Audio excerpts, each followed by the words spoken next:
This episode was pre-recorded as part of a live continuing education webinar. On-demand CEUs are still available for this presentation through AllCEUs. Register at allceus.com/counselor toolbox.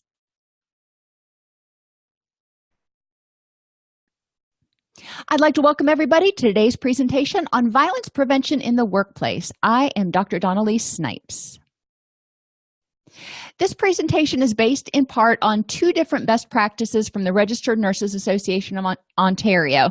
One is managing and mitigating conflict in healthcare teams, and the other is preventing violence, harassment, and bullying against health workers. Both of those are in the additional resources section of your class, so you can look at those if you want to get some more information. And then obviously there's some other resources throughout, but the brunt of the presentation comes from information from those two best practices. In this class, we're going to define types of violence in the workplace and explore best practices for prevention and intervention. Go figure. Now, there are 5 different types of violence. Type 1 is criminal intent. The perpetrator has no relationship to the workplace at all. We're not going to talk about that one today. That's going to be more security sort of things that you need to worry about. We're going to focus on type 2, 3, and 5. A client or a customer who becomes violent toward someone who works in your workplace, whether it's you or a administrative person. Type 3 is employee on employee violence or conflict. And type 5 is a worker becoming conflictual or becoming violent, hopefully not, toward a client. Type 4, we're also not going to talk about today, but it's something to be aware of, is violence in which the perpetrator has a personal relationship with an employee, such as in a domestically violent situation. So we're going to talk about client on customer, customer on client, or client on employee, employee on client, and employee on employee violence today. There we go. I've got it all straight. Violence in the workplace involves a misuse of power and control, and it may take the form of physical, psychological, or sexual abuse and/or harassment, mobbing, bullying, or aggression. It's broad, and we have microaggressions. We have a lot of stuff that we're going to talk about in terms of violence. So we're using a pretty large term. We're not just limiting it to somebody hitting or physically attacking someone other. It may involve action or withholding action. So violence can be discriminating against someone. It may be done intentionally or unintentionally, and often involves interactions between people in different roles and power relationships, supervisor to supervisee, but not all the time. I've been a supervisor long enough to know that there's a lot of conflict that happens between peers. Conflict is inevitable in the work setting due to inherent differences in goals, needs, desires, responsibilities, perceptions, and ideas, but violence is not inevitable. We are going to conflict with each other. We're going to have differing opinions, and that's actually usually great. I used to love hearing other opinions about, potential diagnoses or ways to treat clients that were on our caseload. And we had people that were on our team. I don't think there were duplications of any degree. So we had social workers, marriage and family therapists, counselors, addictions counselors, rehabilitation counselors, the list goes on. And each person generally had a different perspective about what might be the best approach. You're not necessarily going to just have conflicts over how to treat clients, though, or treatment plans for clients. You may have conflicts with staff members over job duties, or conflicts with staff members or supervisors over who gets a promotion or who's in charge. There are a lot of different things that can lead to conflict in the workplace, and conflict that goes unresolved can lead to violence. Like I said, conflict is inevitable, and it can be caused because of perceived and actual differences between people's Professional identity or education. I've worked on teams before where we've had people who've had no degree, and we've had people who've had MDs, and all of us, thankfully, were able to work well together and respect one another's opinion. But that doesn't necessarily always happen. Sometimes people with degrees tend to think that they have more to contribute than people without degrees. And I found in my 20 some odd years of experience that that is faulty reasoning. We all have something to contribute.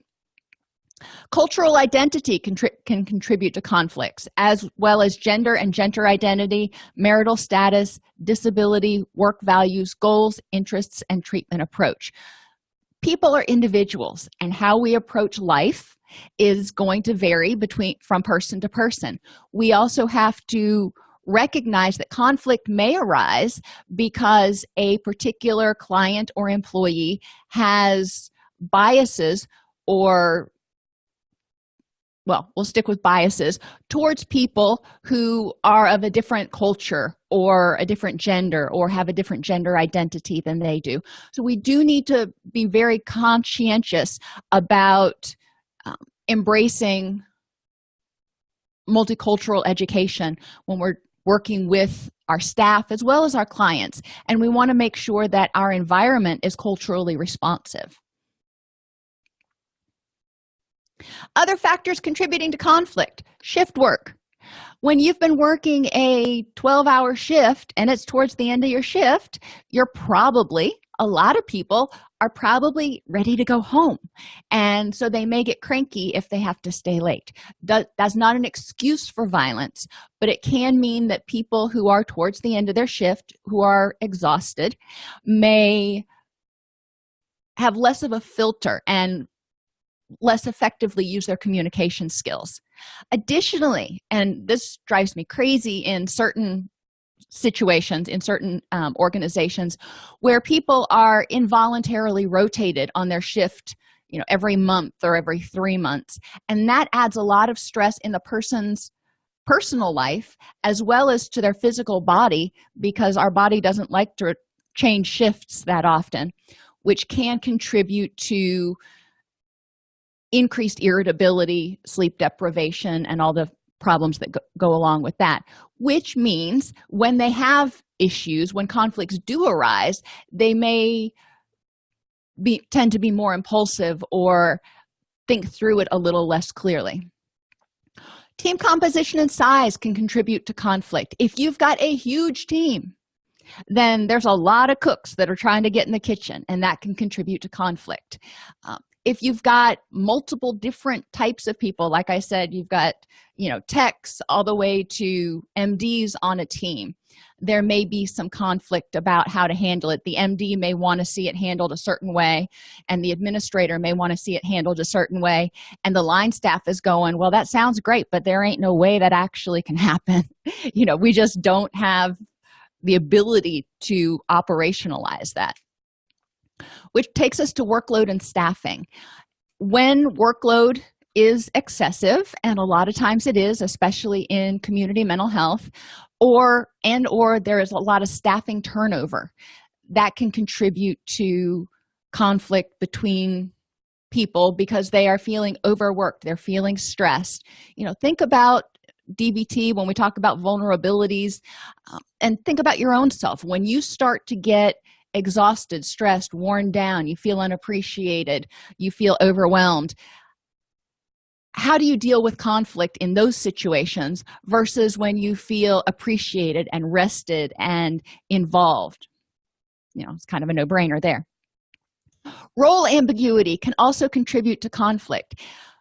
I've worked in pretty much everywhere I've worked, unfortunately. I'm one of those people who loves manuals. I like being able to see, these are the 17 things you're responsible for. I'm like, okay, I can do that.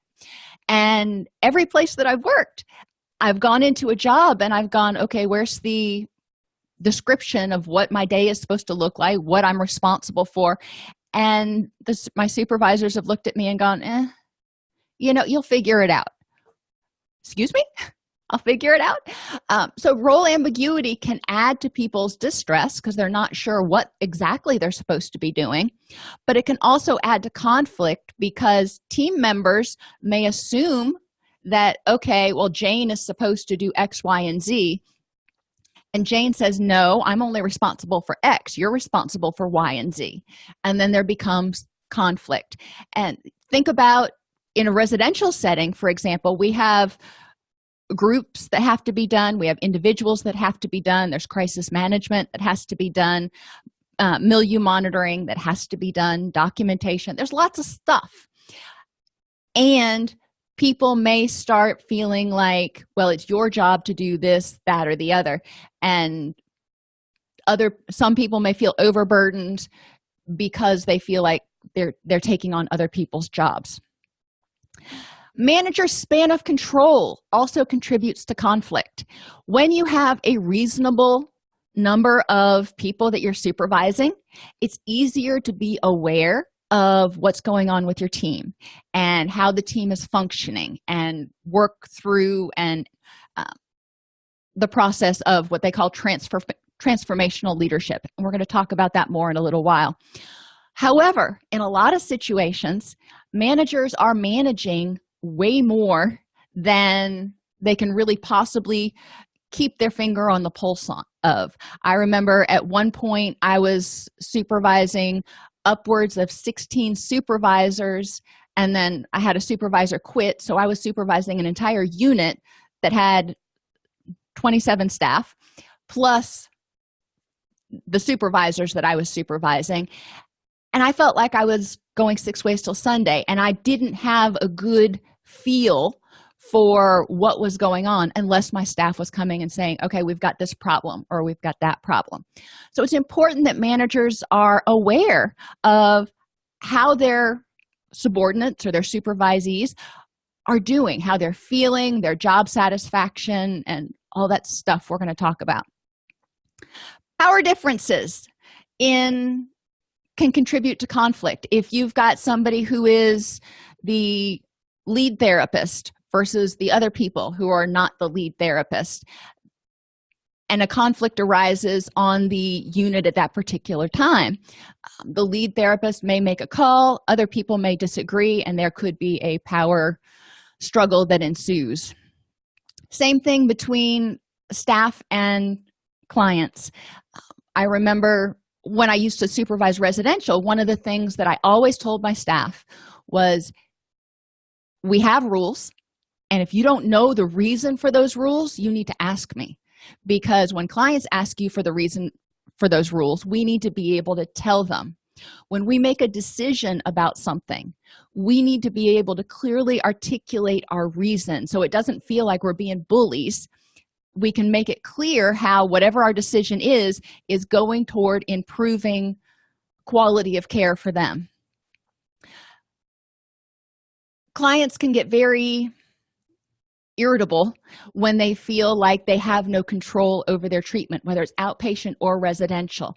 It's important to make sure that staff balances that power as well as possible. There's always going to be a power differential, but it's important that we involve the customers or clients or patients, whatever you call them in your setting, in what's going on so they feel like they have a voice.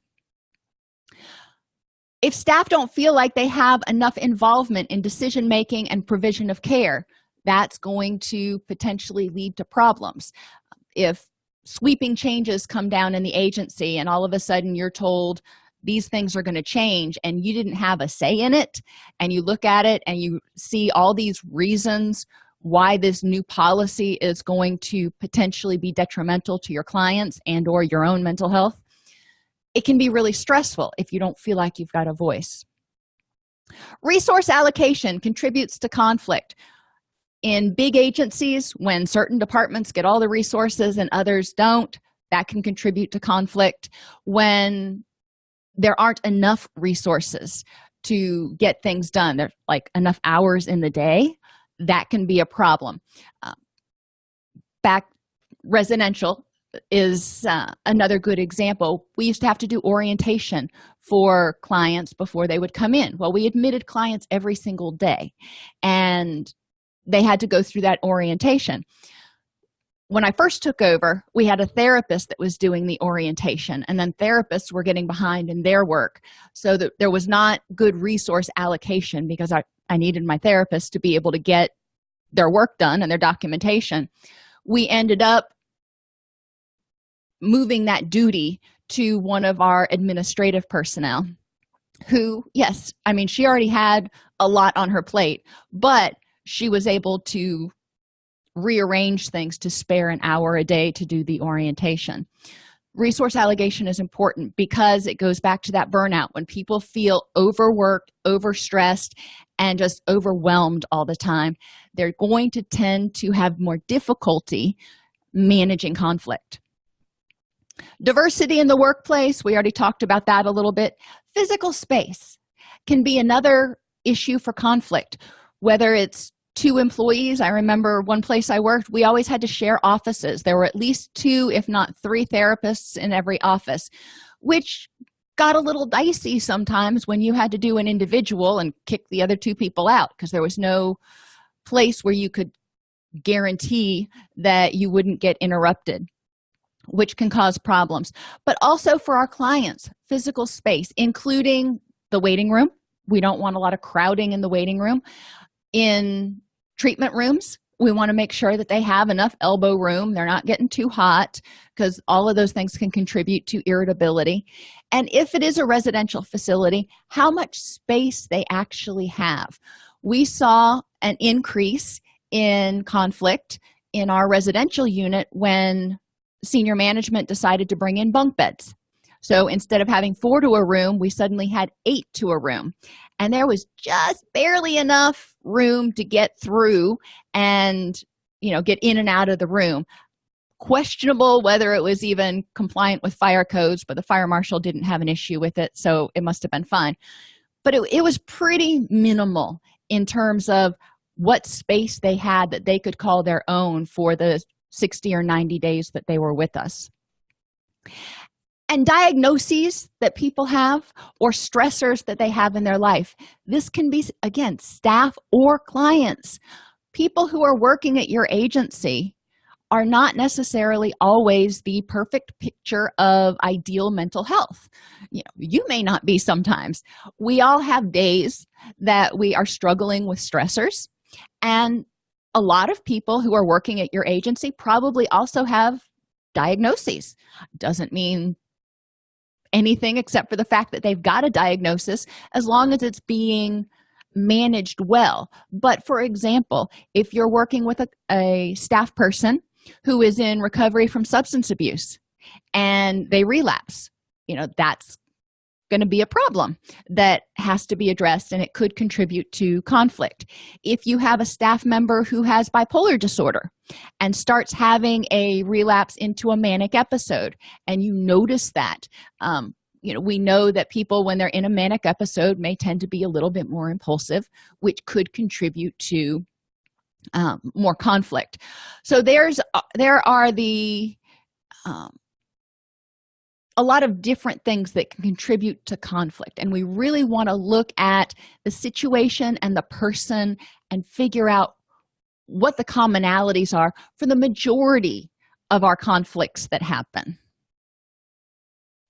The underpinnings of violence prevention, like I said earlier, the first thing is to try to prevent burnout in the workplace and identify conflict as early as possible. That way it doesn't escalate into violence. Leadership is required across all organizational levels to create environments that practice management and mitigation of conflict. You're going to have clients that come in and they're sitting in the waiting room.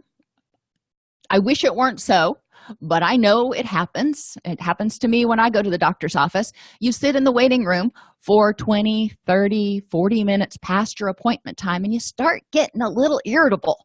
Well, that's conflict. And that conflict can quickly escalate if the person came in and they've already got, some sort of mental health diagnosis going on, and they need help and they're already in crisis, and then they feel ignored, then yeah, you can see where they could escalate because they're going, hello, you're not hearing me, I really need help.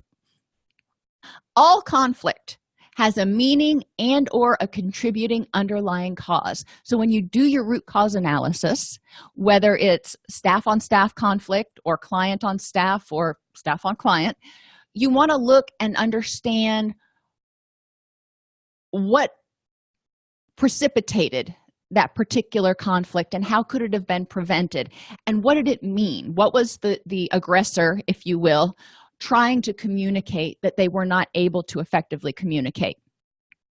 Remember that conflict can be a disagreement. It can be a difference of opinion. It doesn't have to turn into anger or violence. However, when conflict goes unaddressed, it can turn into anger, and anger is often a response to the threat of a loss of control.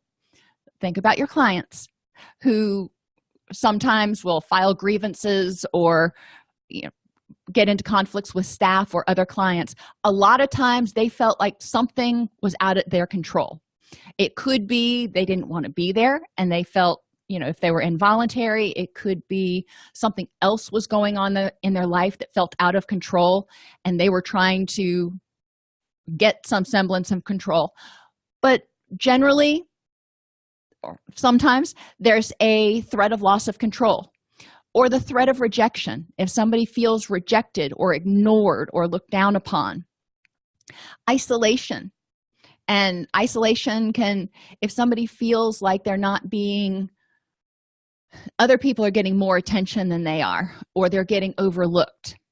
If they fear a sense of failure, either in their own treatment or in terms of an employee, if they feel like something's going on that's making them look bad, it might cause conflict. And the unknown.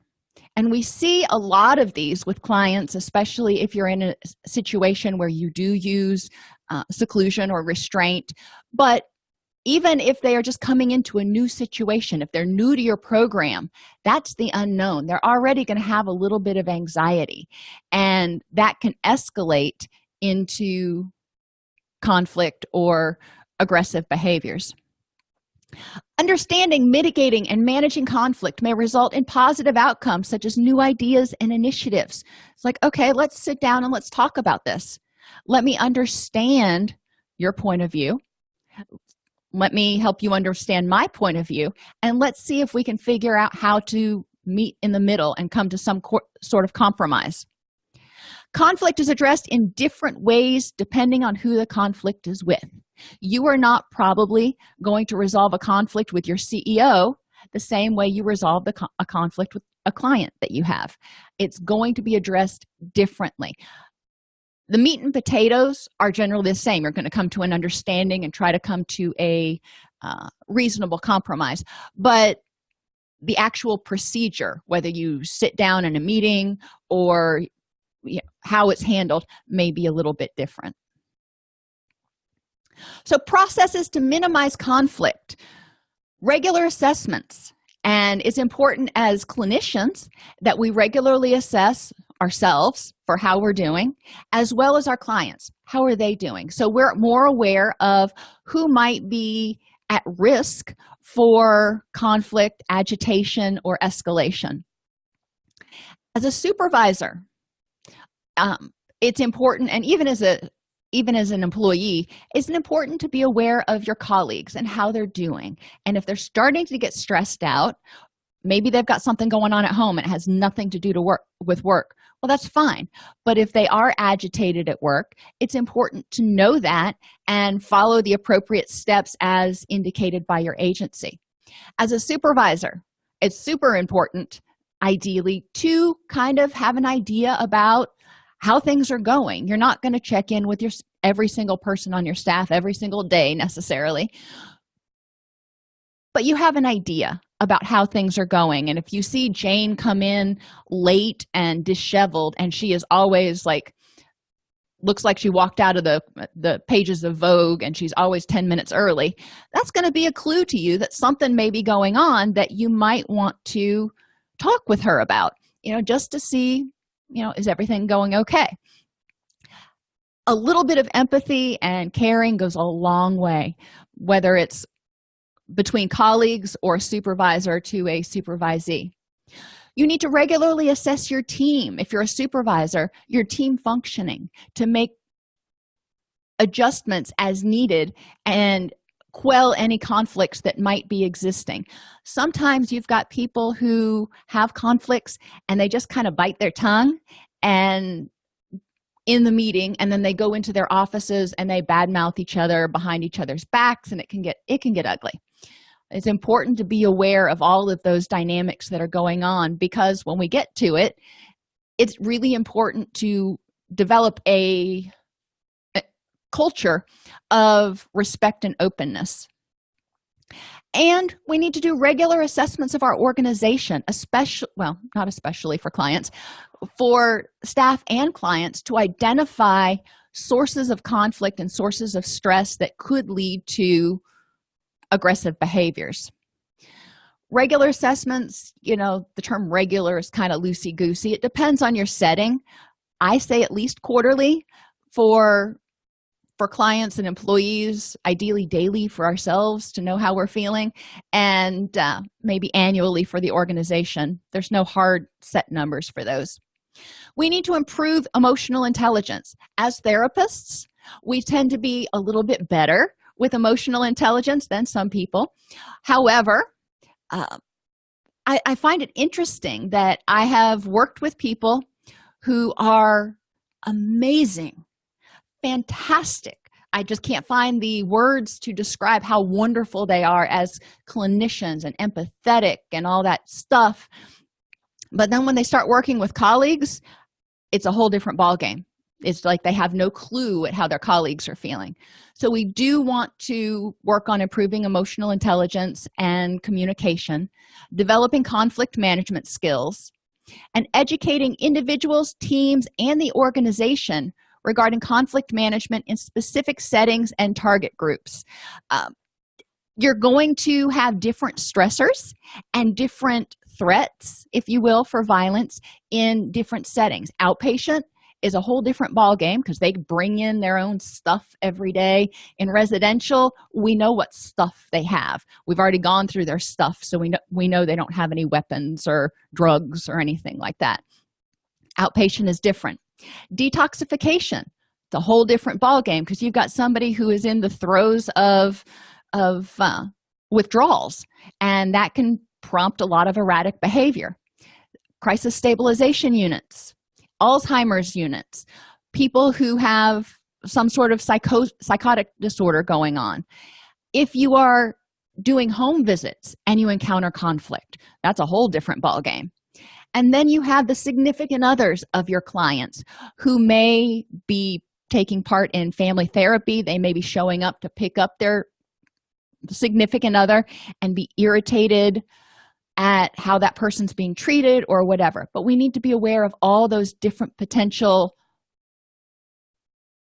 areas. We also need to remember the different types of conflict, interpersonal staff conflicts and staff conflicts with the clients are not uncommon. When clients get irritable in residential, you have a lot more conflict in residential because you're there 24/7. But when they would lose privileges for some reason, the clients would get quite irritable with staff. Does that mean they got violent?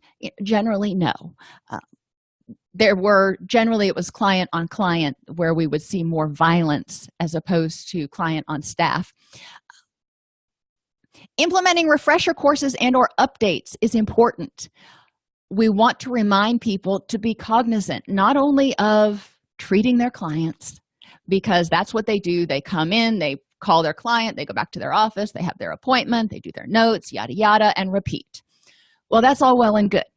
But they also need to be aware of their impact on the rest of the team and the team's impact and the environment's impact on them. It's important to require managers to demonstrate accountability for effective conflict management. If you've got a team that's falling to pieces, that's partly on the manager, because the manager needs to step in and take a leadership role and say, okay, there's a problem here. Let's see how we can work this out, because conflict in the team is going to contribute to poor client outcomes, and that's not what we're here to do. Clear communication and transformational leadership also need to be a part of a manager's repertoire. In transformational leadership, and there's entire courses and schools on transformational leadership, but the gist of it is that the leader works with teams to identify needed change and create a vision to guide the change. Okay, if this team were working efficiently, or you're working with a client and you're saying, if this treatment were working efficiently, what would it look like? And what needs to change in order to start moving forward again? The leader highlights the important priorities and works with the team members, whether it's fellow employees or a client, to create a win-win situation. All right, so let's figure out what we need to do and how we can compromise to make this work. You want to connect the followers, the client or the employee, connect the follower's sense of identity to the project or to the change and to the collective identity of the organization. Now, that's more for employees. You want them to see how this change that they're trying to make is going to help them be a better therapist, and how by them being a better therapist, it's going to enhance the effectiveness of the organization as a whole. When you're talking about clients, you want to connect their identity, their idea of being a successful, happy, healthy human being to the change that you're trying to make, and help them see how that change is integral to the therapy process. Be a role model and inspire people to raise their interest in the project. Whether you're working with employees or clients, it's important to demonstrate enthusiasm, this "you can do it" attitude, and wow, how awesome will it be when we reach our goal. Keep that enthusiasm going. Make sure that you validate and highlight small steps forward as well as large steps. Challenge followers, team members or clients, to take ownership of their work. I'm not fixing the client. The client is choosing different behaviors. They are making progress, maybe with some guidance from me. However, they are the ones that are choosing the behaviors and choosing the next best step. Same thing with employees. Encourage them to take ownership of what they are doing in order to facilitate this change, because change is hard. And transformational leaders understand the strengths and weaknesses of their followers, so you can better match followers with tasks that enhance their performance. Some of my supervisees, when I worked with them, were great at paperwork. Some were great with individuals. Some were great with group therapy. And it was important when I was divvying up duties, so to speak, to identify not only what people were great at, but what they enjoyed, because you can be great at something and really hate it. And it was important to try to mix and match duties and not be hamstrung that this is what the job description says, which we were always lucky. We had, we called it POTUS, performing other duties as assigned. And so it could give us a little bit of wiggle room in terms of what I call job sharing. And we made sure that people were in the areas that fit them best. Transformational leaders create an ethical climate with shared values and high ethical standards. We, as a team, may not have all of the same values. That's okay. We're individuals. That's okay. We need to, as a team, come up with a set of shared values for what we want our team to accomplish and what treatment needs to look like for the clients. When we work with clients, we need to create that climate by sharing values. I need to understand what's important to my clients and help in the process maintain high ethical standards to facilitate that change. We want to encourage followers to look beyond themselves to the common good. Yes, this may not be, when we're talking about teams, this may not be your ideal situation. Maybe you don't want to switch over to evenings. However, if you can do it for 6 months or something, then it will improve the situation and potentially allow you to promotional ability, because the opening for the next supervisor is going to come on second shift or whatever the case may be. When you're working with clients, have them look beyond the immediate gratification to the greater goal. Yes, this change is uncomfortable right now. However, once you get past this, you're going to be even further along towards your treatment. Promote cooperation and harmony. Use persuasive appeals based on reason. Provide individual coaching and mentoring for followers as needed. Some people will need a little bit more micromanaging. Other people will get kind of irritated if you're micromanaging them.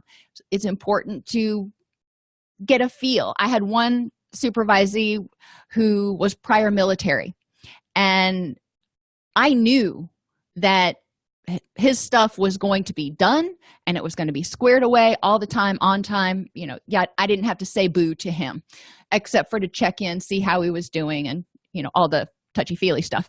And I had another employee whose paperwork, if I had an audit coming up, I knew her paperwork was going to be squared away. I had other employees, if we had an audit coming up, I knew I needed to go to their offices and go, you need to pull your charts and audit them to make sure everything's in there. You need to know your team. And it's important to allow freedom of choice for followers. My employees could choose not to do what I said. That was fine. There were consequences, but they could choose to do that. Clients can also choose, and this is where it's really important to involve them in treatment planning to help them feel like they've got a dog in the race, so to speak. Systems and processes that minimize conflict. Well, these systems and processes foster intra and interprofessional collaboration. So your therapists are going to talk among one another, and then your therapists are going to reach out and talk to case managers and the doctor and the nurse or whoever's on your team. Engage clients in treatment planning and develop a culture that supports minimization of conflict. And the mnemonic here is parsed. Practice accountability. Make sure that people have accountability for what they do, what they practice. If they are therapists, they need to have accountability for seeing their clients and doing their notes and yada yada. Everybody has to have their own accountability. You can't have a therapist expecting an intern to write their notes. People need autonomy to be able to flourish and grow into the employee or person that they're going to be. They need to have a little bit of ability. They're adults. We need to encourage reflection on ourselves, how we're feeling, on how we impact our environment and how our environment is impacting us. So we're aware of stressors and potential sources of conflict so we can intervene early. People need self-awareness, empathy for others, as well as for ourselves. Some days we're going to be having a bad day, and we need to have empathy for ourselves and go, all right, you're not on your A game. Take a breath and recognize this so you can address it, and have empathy for others when they come in and they are looking distressed. We tend to be better about having empathy for others. Decision authority needs to be related to the work environment and patient care. People need to feel like they've got the ability to make some sort of decisions. Techs that are doing milieu monitoring need to be able to know what the bounds of their authority are and not just feel like, well, I'm here. If they act out, I'll call a staff member. They need to feel like they've got the ability to set some limits and some guidelines. Oops. We want to sustain effective staffing and workloads. We talked about that a lot in the burnout prevention one, so I'm not going to go into that. We're going to ensure a climate of appreciation, trust, and respect for ourselves, for our colleagues, for our supervisors and our supervisees, and our clients. We need to appreciate everyone. We need to make sure that we appreciate and respect, the staff person, the person who's checking people in. They get a lot of flack, especially if you don't run on time. So it's important to make sure that we are respecting them and appreciating what they do and acknowledging that, I'm sorry I was running late. I know that put you in an awkward position or whatever. We need to value the potential of positive outcomes for conflict, recognizing that working through conflict can be really uncomfortable. However, it's probably going to strengthen the team or I'm going to grow from it. We want to identify common situations that are likely to lead to conflict in your setting and establish a safe environment in which to express diverse opinions.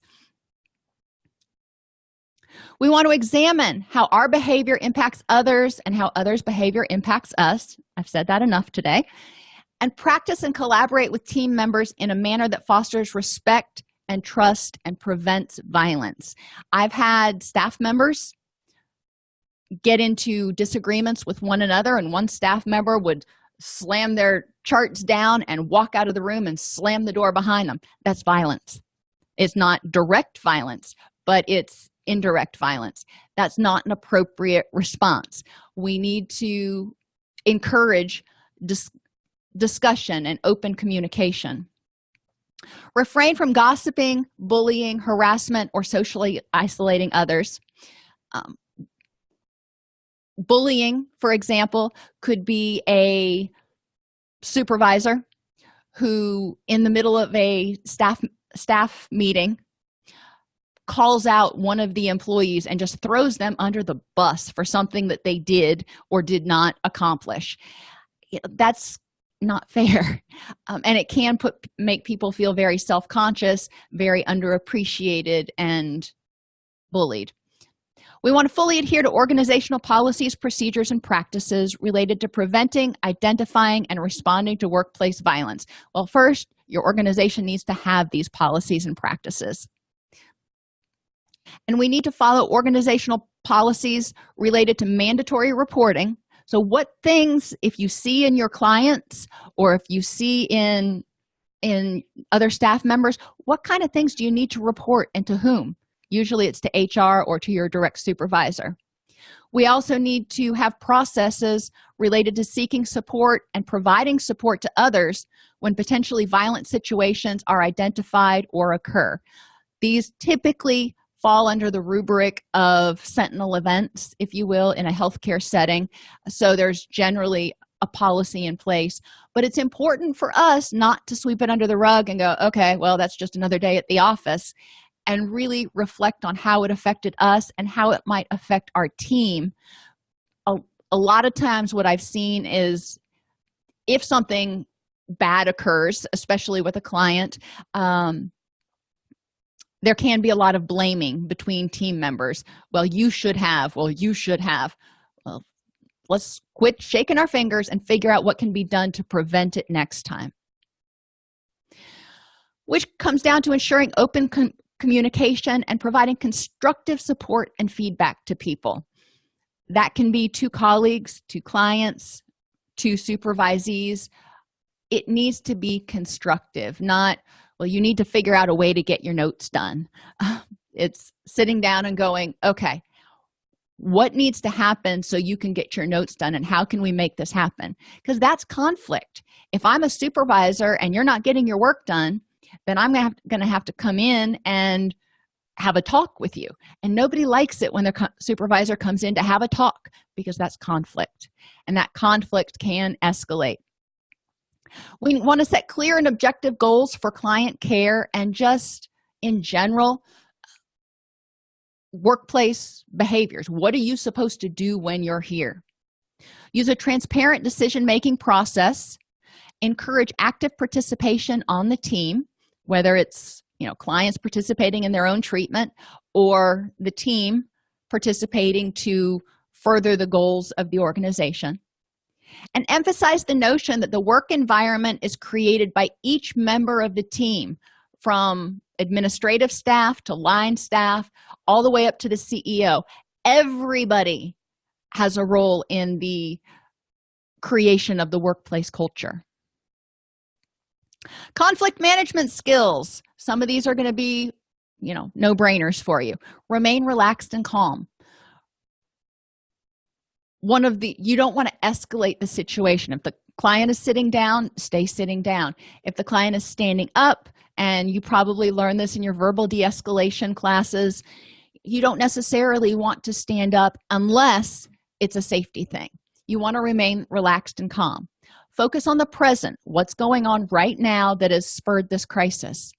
Identify the issues and the, quote, real problems.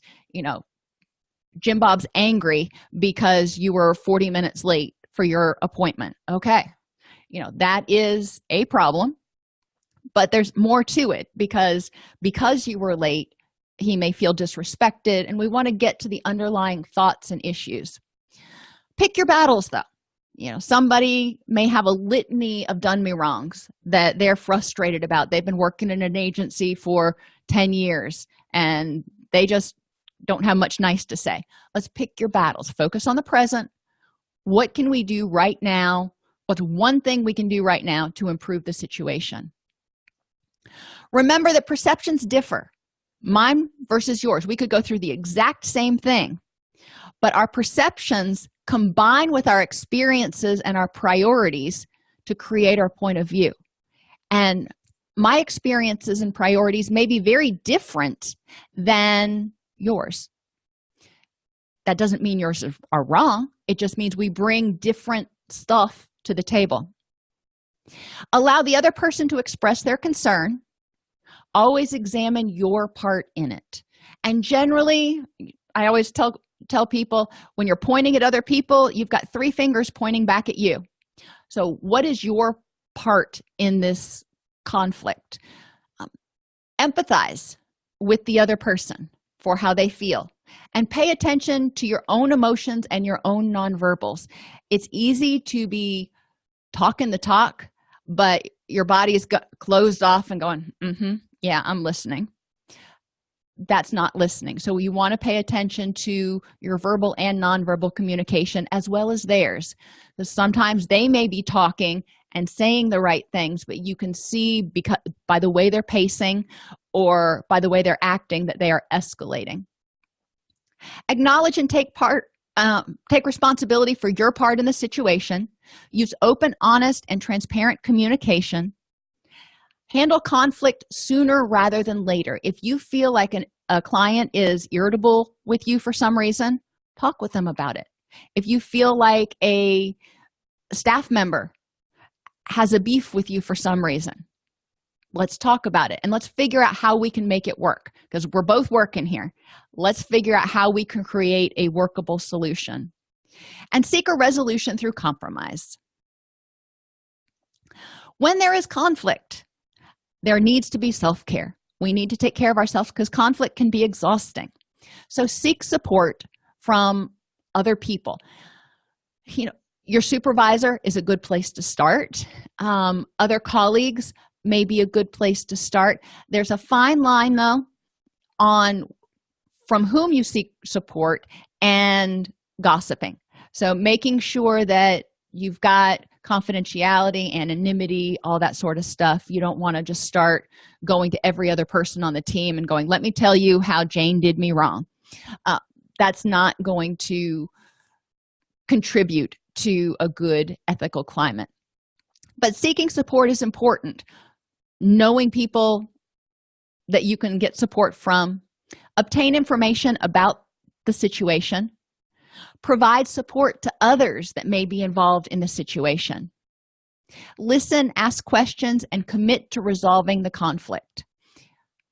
Choose to listen and learn both to your own internal voice that's saying, okay, this is what I'm feeling right now, this is what I'm thinking, and the voice of your colleague or the client. What are they telling me that they're feeling? I may have intended something and they took it in a way I didn't intend, and so I didn't communicate it clearly, and that's on me. My intention was good, my delivery was bad, so to speak. Explore your options to deal with conflict, and remember to separate problems from people. People can be awesome. They can be challenging to deal with, but people can be awesome. Just like instead of telling a child you're a good boy or you're a bad boy or a bad girl, you are a good girl, you made a bad choice. You are a good boy, but you made a bad choice. Explore the reasons for your own reactions when in conflict. Some of us, I don't like conflict, and I know I don't like conflict. So exploring why I have issues with conflict was really important in me growing as a supervisor, so I could actually participate in transformational leadership.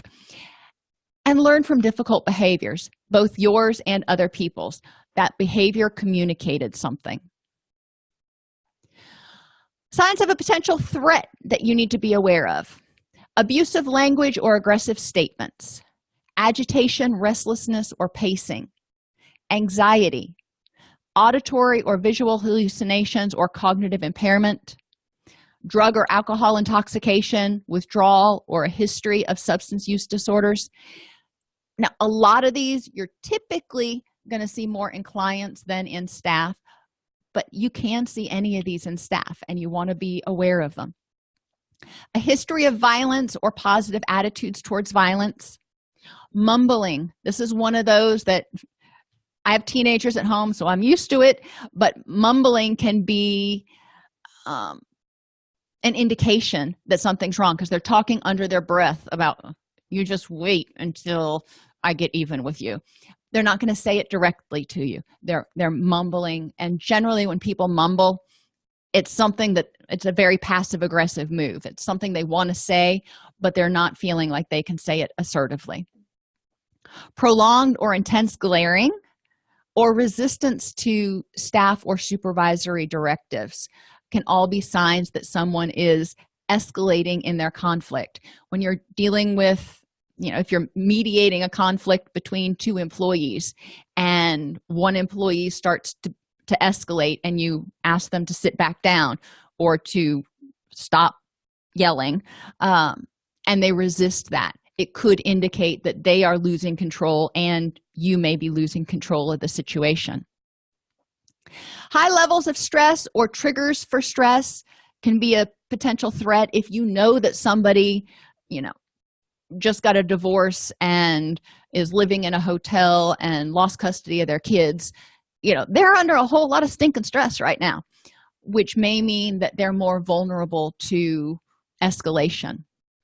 Lack of space or privacy, we already talked about. If you see somebody who has poor self-care and functioning, such as poor hygiene or a lack of orderliness, it could indicate that they are already kind of stressed to the brink. I had one employee that we actually had to talk to because, he was coming to work and he hadn't showered for days, and it was a problem. And we needed to do an intervention and talk to him about, okay, what's going on? Missing a shower one day is one thing, but it looks like something's going on with you. Poor social functioning and limited life skills could lead a person to react more violently because they don't have the communication skills to assert their needs. Now you're thinking, well, clinicians, we're all trained in effective communication and life skills and stuff. Yes, theoretically we are, but that doesn't mean that everybody that works at your workplace is, and it doesn't mean that your clients are. So they may not be able to articulate their needs in an effective manner. And social isolation can also be signs of a potential threat. If they are withdrawing from other people, they may be feeling rejected and resentful. Client-specific signs: admission to a new or unfamiliar environment could trigger higher anxiety. Being in an isolation room, getting a quality of treatment or care that is what they deem to be substandard. If they are exposed to the use of restraints, or if they're homeless, any of these things can escalate or increase their stress levels, so they are more at risk of becoming conflictual. And Stampeder, this is an mnemonic, from one of those best practices, and it just helps you remember things to look for in terms of, being aware of when someone might be on the verge of becoming aggressive. If they're staring at you, if they have an aggressive tone, if they are exhibiting anxiety or agitation, if they're mumbling, if they're pacing, if their emotions are dysphoric and anger, anxiety, grief, crisis, if they are already vulnerable and feeling out of control. The disease process, and that can be people who are intoxicated, they're going through withdrawal, they're in a psychotic episode, they've got cognitive impairment. Any of those things can contribute to less effective management of conflict. People who are non-assertive. We think of people who are at risk of violent actions as being aggressive. It's not always true. Sometimes it's those non-assertive people that finally reach that place where it's the straw that broke the camel's back, and they're tired of feeling like they got taken advantage of, and they may become aggressive. I'll share a quick little story with you before and resources. R stands for resources. If we want to make sure that clients aren't exposed to excessively long wait times or inappropriate communication, which could increase their irritability.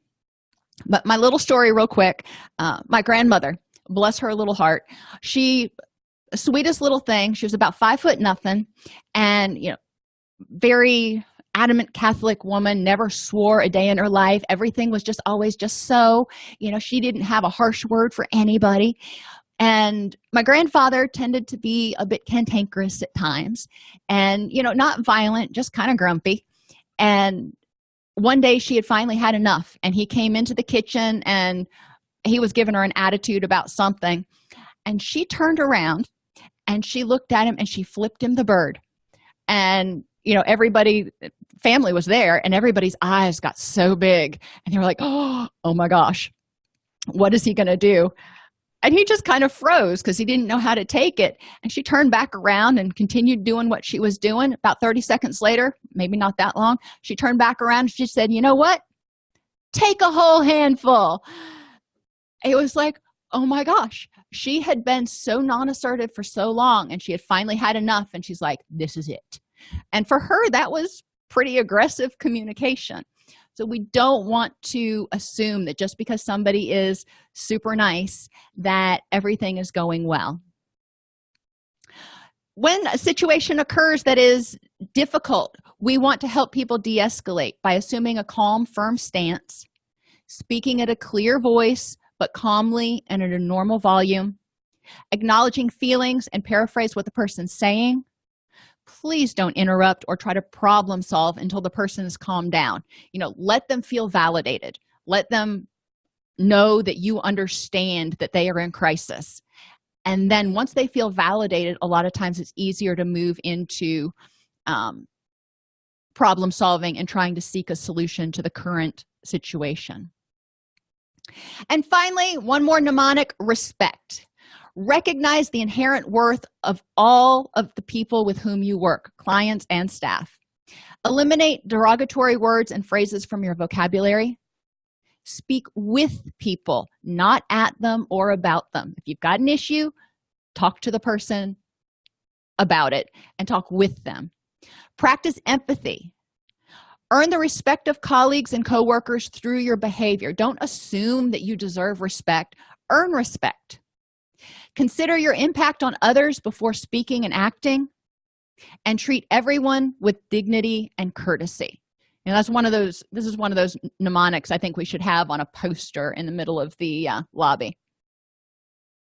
So conflict is inevitable, and violence prevention involves creating an environment that supports open communication and respect, maintaining self-awareness of stressors and our impact on others, maintaining awareness of others' reactions, behaviors, and stressors. You know, we don't want to live in our own little isolated bubble. Educating staff and clients regarding effective conflict resolution strategies. Everybody needs these skills. Minimizing triggers for conflict and being willing to learn from conflict.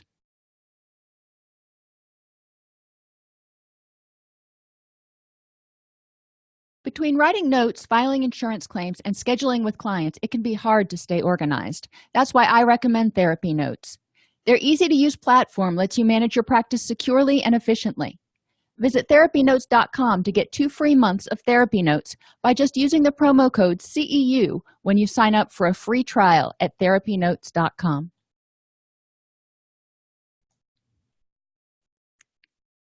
If this podcast helps you help your clients or yourself, please support us by purchasing your CEUs at allceus.com or getting your agency to sponsor an episode.